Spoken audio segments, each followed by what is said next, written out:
Hi everyone, it's me, Tim. Today I want to talk about fences. It's going to be interesting what I'm talking about because it came out of a comment on another video. That video was the spaghetti code video. I'll link it below, where I talked about how code can become really not well structured because of frequent changes in the game. A commenter, Derek Posh, and he didn't have a question. We were just talking back and forth about how that happens. And I happened to mention that being both a designer and a programmer on the same game still led to spaghetti code, which means even eliminating any communication issues, because obviously programmer Tim knew what designer Tim wanted, still led to spaghetti code. And I talked about how that can happen because the design changes. And it led me to say that the most eye-opening experiences I've had in this industry have come from me being on both sides of a fence. So when I'm talking about fences, I'm not talking about fence sitting. I'm not talking about sitting on a fence and not deciding which one you want to come down on. I'm talking about actually being on both sides of a fence and understanding the issues on both sides and then trying to explain it to people who are firmly planted on one side. The one we talked about in particular was programmer and designer. I've done both of those roles throughout my career. Sometimes programmer, sometimes just designer, very frequently both. I've worked on designs and then implemented those designs in the game. The designer part of me understood that specifications change, that you don't simply sit down, write the perfect design spec for a game, and then people create it. Yet I've worked with programmers that want to code something once and get angry if they have to go back and change it when the spec changed. And I've tried to explain it to them in their own language. I'm like, hey, you've written code and then later on we found a bug in it and you wanted time to fix it. Why can't the designer find a problem in their spec and fix it? And at that point, it's like they struggled. That fun is something that can't be calculated ahead of time, that maybe you put something in the game that needs to be balanced or redone because it's not fun. And they're like, well, they should have thought of that. And I'm like, hey, I got a bunch of non-programmers telling me you should have thought more clearly when you wrote your code. So unless you stop writing bugs today, maybe you should cut the designers some slack. And they understood about debugging code, but they just couldn't seem to jump over to the other side of the fence and go, oh, I could see how I might write a design document that contains logical bugs and how the features interact. I finally got one programmer to accept it because I said, do you remember when that software we depend on, our game sits on it, had a point release? And you asked for like a month to update to it, even though it would give us no new features. Nothing they added was anything we were going to use, but you wanted to update to it. And I had to go explain to the designers that you weren't going to be available for a month and they weren't going to get anything out of it except maybe the offer of later you might be able to add something new that they might not even want. And that would take time later too. Like, you're not going to get it for free. If you can accept that it makes sense to update software to a point release like that, I can't believe you don't understand why a design doc would change to make the game more fun and require you to do some work. So I've had those discussions on both sides. There's also been another fence I've sat on, which is leading a team and being on a team. I've led a team in multiple capacities: producer, project leader, game director. Sometimes they were the same thing. They were just called something different because they had different names throughout the decades I've been in the industry. Like there was a new one that sprang on me a few years ago. Somebody said they were a commercial director. And I'm like, oh, a TV director? He goes, no, I'm a game commercial director. And I'm like, I have no idea what that is. And he explained it to me and I'm like, okay, now I understand what it is, but okay. Anyway, the leader of a team is usually the one with the vision. They know what the vision is of the game. And I've had to explain this. I've had to have team meetings where I explain it. I've had to reiterate it in strike team meetings. I've had one-on-ones where I'm like, do you remember this pillar of the game? That led directly to this feature I'm asking you to code. That's why it's written that way. That's why I don't want to change it to what you suggested, because your suggestion doesn't support a pillar of the game. Do you disagree with the pillars? Or do you disagree that my feature doesn't support those pillars? Similarly, though, I've been on a team where I've had to go to the leader and go, I don't understand this feature. It doesn't seem to jive with your vision. And then they've either tried to explain to me the vision or explain to me why it connects. And if I still don't understand, and I pointed out, like, well, this feature is going to lead someone to want to do this, and our pillar is them doing this. I actually worked with someone once who thought that I didn't understand what they said, so they repeated themselves word for word, even though I had just said, okay, I understand that, but this. So I've been on both sides of that too. The employee-employer fence, that's one people rarely cross, and I've crossed it. I've been the employed person, I've been the person doing the employing, and I'm just talking about a manager here. I'm not talking about leader team. I'm talking about, I ran a company for 7 years, Troika Games. I've worked with people who say managers suck and they can't do their job. I've worked with managers who say employees are lazy and won't do their job. In general, both of those people are wrong. However, both of them had specifics that they were right about. I've worked with managers who really couldn't do their job. Either they hadn't been trained, or they didn't know what their job was, or they just didn't want to do it. And I've worked with employees that do the same. They don't do their job. They have a million excuses why. It's never their fault. And both of those people are frustrating. And I've heard people go, yeah, but the manager can do more damage. Yeah, in theory, yeah. But I've worked with some employees that have done massive amount of damage just because they're just either a popular employee, or the way they spin everything about that not being their fault makes other people go, yeah, it's not my fault either. And it just, everything rots. But interestingly, there's a similar fence, gamer and game developer. And I'm easily in both of those all the time. I'm gaming all the time, playing other people's games.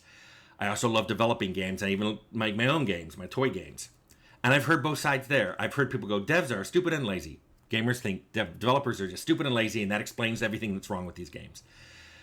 And then I've worked with developers, and I'm not naming names here, but I've talked with developers that go, my God, all these gamers are just whiny babies, and they don't even know what they want. They say they hate something, and then they praise a game for the thing they said they hated. And when you call them on it, like, well, they did it right. And you're like, so you don't hate that feature. You hated how it was implemented. Well, yeah, you should have figured that out. What am I, a game developer? So I've worked with I've worked with both sides being helpful. That's what I wanted to talk about. Once you go on both sides of a fence like that, you realize that both sides are being unhelpful. They don't think they are, although I think some of them do. I think some people love being that disruptive element. Of course, when they don't get something they want finally,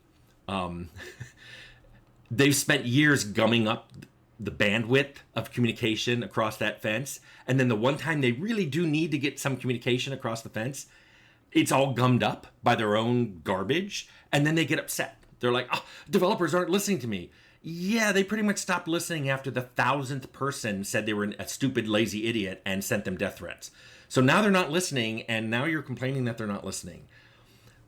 Similarly, people are like, hey, these developers are horrible, and we've literally said, please no more of this, and they throw more of them out. And we're like, what more do you want to hear from us?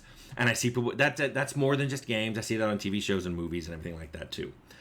The problem is, I think on both sides, having been on both sides, individuals in their camp would rather feel better in the moment and just spew out anger and frustration and whatever, than actually try to improve things and feel better in the long run. Both sides do this. And being on both sides really has helped me see how many people make one-sided arguments. Basically, when you don't understand the other side at all,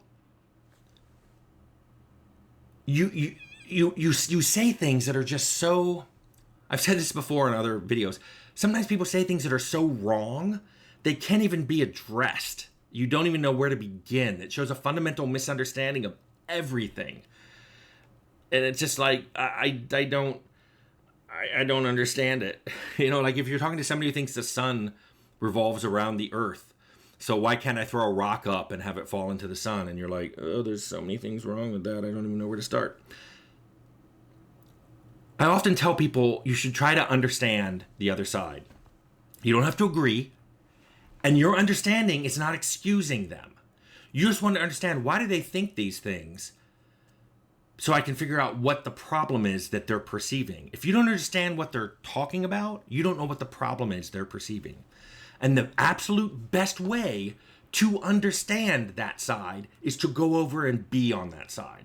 If you want to understand why programmers are telling you something, learn to code and try coding the thing that you're complaining about. Programmers, if you think design is so easy or should be a one-shot, design it now in a fixed amount of time, because producers said, hey, I thought you were going to have all your great ideas in 6 weeks. Why are you coming up with a great idea 3 months into the game? Producer, programmer, whatever, why don't you try making a design doc? By the way, I've thrown that challenge out and gotten some of the most hideous design docs I've ever seen. Just awful. I don't know where to begin. But that is the best way to understand both sides, is actually try to do the other side. Some people who have tried to do the other work have come back to me and go, yeah, that's harder than I thought. If you can't do that, or I should probably say if you won't do that, most of you could try, you won't. I've tried to do art. I tried to put a mouse cursor in one of my games, and the art director threw it out. He said it was terrible. He found it the next day. I thought it was pretty good.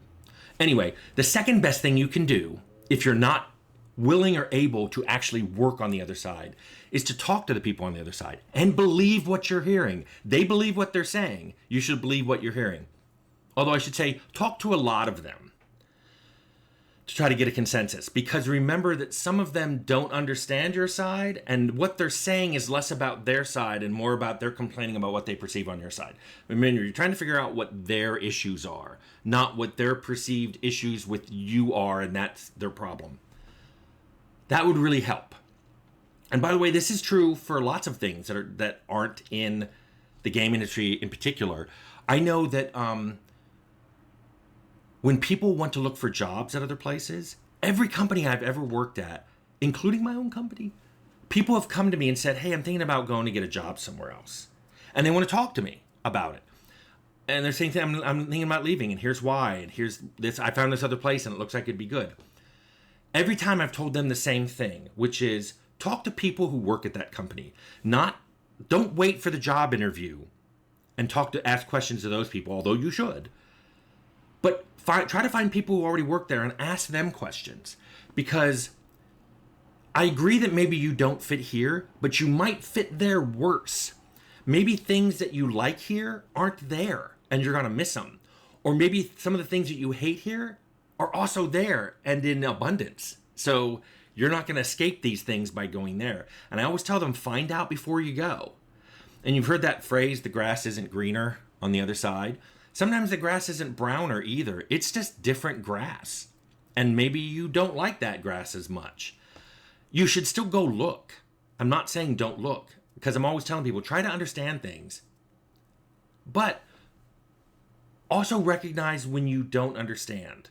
Because you're not going to be able to understand everything. But if you aren't willing to try to understand, why should the people on the other side of the fence be doing that? And that's where a lot of the issues come up. In fact, I think I just explained a lot of problem that we have in today's society. But anyway, I see that this is a lot of source of issues in the game industry. Inside of companies, external to companies, company to company, companies to customers. There's just so much misunderstanding that what little bandwidth exists going across those fences are just gummed up with stuff that's just not helpful and won't lead to better games for anybody, which is all really anyone is trying to do. But anyway, that's my thought on fences.